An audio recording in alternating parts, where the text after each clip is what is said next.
Purple Peau a été recueilli par le Cleiston Animal Control, avant d'être transféré au Naples Cat Alliance. En 2017, Monsieur le félin à la robe grise s'est montré amical et affectueux envers le personnel du centre. Il est tellement gentil, se retournant sur le dos et donnant des coups de patte dans la tête, tout simplement adorable, a déclaré Megan Sorbara, l'une des fondatrices de Naples Cat Alliance. Bien que le chat soit calme et très doux, ses bienfaiteurs pensent qu'il a frôlé une mort atroce. Avoir les pattes colorées serait une preuve qu'il ait été utilisé comme appât lors d'un combat de chiens, rapporte Animal Channel. La couleur permet aux spectateurs de voir quel chat décède en premier dans l'arène. Ils sont codés par couleur, puis jetés au milieu des meutes de chiens, pendant que ces barbares lancent leurs paris. Il semble que Monsieur, c'est la cruauté à son comble. Purple Peau ait pu s'échapper avant d'entrer sur le ring, a expliqué Megan Sorbara, outré que de telles pratiques existent encore. Le chat aux pattes violettes a été adopté si l'hypothèse est bénévole et véridique. Comment le chat a-t-il pu s'en sortir indemne? De nombreuses questions sont restées en suspens. Quelqu'un a dû laisser une porte ouverte, ou peut-être qu'il s'est enfui pendant le transport, a supposé Megan Sorbara. Purple Peau peut remercier sa bonne étoile et les personnes bienveillantes qui l'ont sauvé. Quoi qu'il en soit, Monsieur.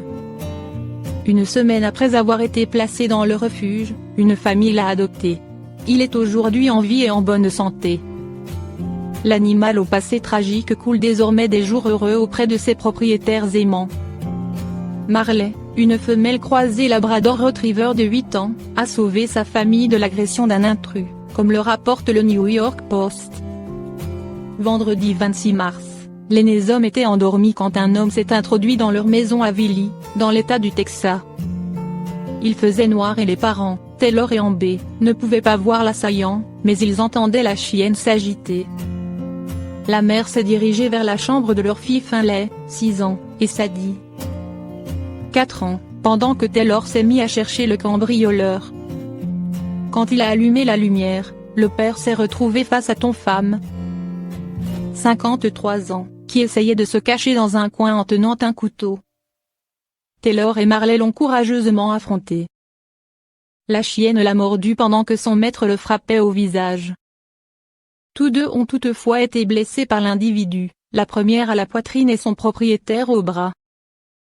Sans elle, ce gars serait entré dans les chambres des filles. Quant à Marley et Taylor, ils ont été soignés rapidement. Heureusement, leurs blessures ne sont pas graves. Ils ont reçu des points de suture et devraient s'en remettre totalement. Elle est notre héroïne. Sans elle, ce gars serait entré dans les chambres des enfants, ont confié l'aîné hommes. La famille loge actuellement chez des proches, le temps de remettre de l'ordre à leur domicile. Amber et Taylor précisent que cette nuit-là, ils avaient oublié de verrouiller la porte de derrière. C'est par là que ton femme était entrée. Ce dernier sera jugé pour acte de cruauté envers un animal et violence aggravée avec usage d'une arme mortelle.